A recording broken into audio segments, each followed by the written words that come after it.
China is the oldest civilization on Earth and the largest nation in the world. Is this a statement or a question? I don't even know what intonation to use.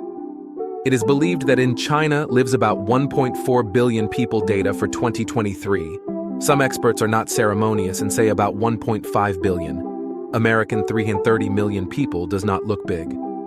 Can we count how many there really are? Or at least assume?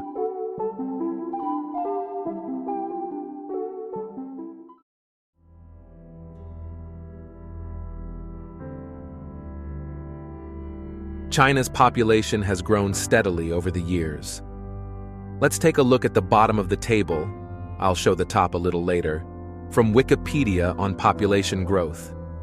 It's worth noting that it's only from 1953, and earlier data is hard to find.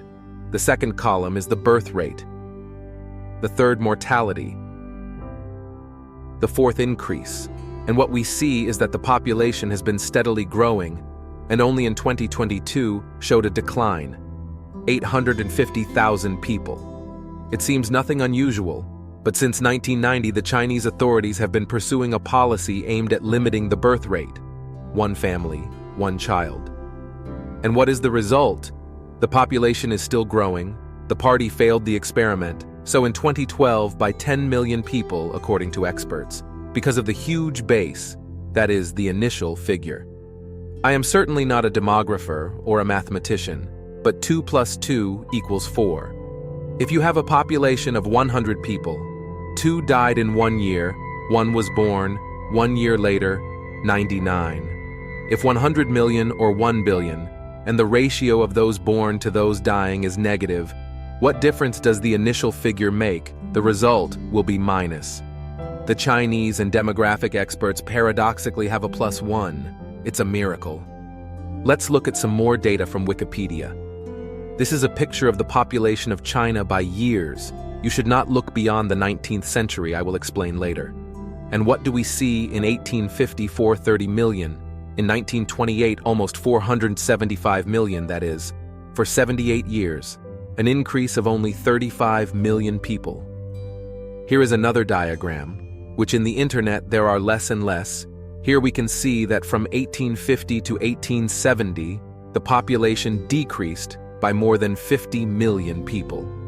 And now let's go back to the data from the honest Wikipedia. In 1950, the population of 547 million, but after 25 years, 916 million people. That is an increase of almost 370 million people. Another USA was spawned by the Chinese. Remember the first table from Wikipedia? You've seen the bottom one, now the top one. 1959 saw the lowest growth of the period, 6.7 million, and 1960 saw a decline. Yeah, I know what you're going to say, but in those years there was a Chinese famine, but 3 years later there was an increase of almost 23 million people. So those 25 years were the Chinese strike years. In the last 100 years, including disastrous wars, famine and poverty, and more than 20 years of containment policies, growth of almost 1 billion. Everyone knows that the USSR lost 27 million people in World War II, but few people know that the second country in terms of human losses is China, 20 million people. Some experts say about 45 million. And despite such monstrous losses and generally all kinds of deprivation, from 1940 to 1945, data found in the Russian internet, a huge increase of 60 million. Moreover, in addition to the World War, there was also the Civil War in China, and in Taiwan now lives 23 million people who in 40 years were considered Chinese. With such a population, China should be evenly populated, but somehow it is not. In 1935, geographer Hu Huanyong proposed the Heihe-Tengchong line. It divides China from north to south and shows the unevenness of China's settlement. The east has 43% of the territory, or 1,143 million square miles, 4 million square kilometers, and 94% of the population, if even the most conservative estimate is more than 1,200,000,000 people. The largest Chinese province is Guangdong, with a population of 126 million, which is comparable to the population of Japan. Let's Google Maps to see the population density. The largest area, Guangdong, Hong Kong, Macau, Greater Bay, has more than 70 million people. From a bird's eye view, I think that number is clearly inflated. What do you think? Then again, where do the other 50 million live? If you look at the topography of Guangdong province, you'll see that it's mountainous, and people don't live on mountains. They settle either on plains or in gorges. By the way, look how unevenly populated Hong Kong is, just for the record. Let's go back to the 19th century, where the Chinese in 1850, 430 million people. In my videos, I repeatedly said that the 19th century was a terrible century, a century of wars, fires, and earthquakes. I dare to assume that the population, on the contrary, zeroed in the 19th century, and it is from the middle of the century, can be considered the beginning of our time or the New Testament. But I do not insist. Everyone has his own understanding of life and the world. Write in the comments your assumptions about the 19th century. I found another interesting methodology for calculating population on the internet. If you add up the 20 largest agglomerations in the US, you get about 122 million people, or about 36% of the total population. And what about the UK? The 20 largest agglomerations are approximately 27.5 million people, or about 41% of the total population. What other country would you take Russia? Brazil. Let's do the maths on Brazil, and it's 89.7 million people, or 44% of the total population. Now, of course, let's go back to China. The 20 largest agglomerations are 206 million people.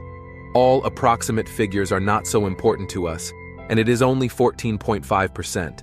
And where do the rest of the Chinese live? Where do the other billion live? In the countryside? Do they live in suburban America? Where do they grow their food? In the mountains of Tibet, which occupy a huge area of the country. Following this methodology, the Chinese fork over 600 million to 700 million. Remember that number. We'll confirm it again. What do the Chinese eat? 1.5 billion people need something to feed. Wikipedia tells us that in 2019, China produced 730 million US tons of grains, or 663 million metric tons, while China's crop area is 320 million acres, or 130 million hectares. And the country needs to grow an average of about 1 ton of grain per person per year to feed its population. Part of this grain is used to feed livestock, and part of it is used to make bread, or in our case rice, and other needs. So China is clearly not self-sufficient in cereals, if you believe it has such a large population. Or it does, if the population there is half as much as is believed. By the way, you can easily check it by US indicators, and everything will be clear and understandable at once. Let's see in the US. As of 2017, there were more than 2 million farms covering 900 million acres, 365 million hectares. This is more than in China almost 3 times, which harvest on average about 56 million American tons of wheat per year, or 51 metric tons. In addition, 432 million US tons of corn and 138 million US tons of soybeans are harvested there. Thus, in all, about 626 million US tons of grains are harvested, and the US population is only about 300 million. The surplus grains are exported. From this, we can immediately see that China's shortfall in cereal production is on the order of 700 million tons per year, which there is virtually nowhere to buy if you believe that the population is 1.4 billion people. And if you do not believe in this fairy tale, then everything falls into place, and the population of China should be no more than 700 million people. Do you agree that the Chinese are very strange? People are already sitting on each other's heads, and they are not even developing their vast territories. If we go back to the Heihe-Tengchong line, it is 50% of the land, and if we take into account the sparsely populated Mongolia, the figure is impressive, more than 2.6 million square miles, or almost 7 million square kilometers, or almost the United States without the state of Alaska. So it's probably too early for the Chinese to take over the world. Yes, they remain the most numerous nation on planet Earth, but their number is 2 or even more times less than the official statistics. The Chinese, followed by the Indians, Indonesians, and indeed the whole of Asia, have clearly realized that the population of their countries is as much a strategic weapon as bombs and missiles. No one can reliably say what the demographic situation in Asia, in this case China, is really like. I could only guess that it's somewhere between 600 and 700 million people. Thank you all for watching. Like it, spread the video, subscribe, there's a lot more to come, and I'll see you in the future.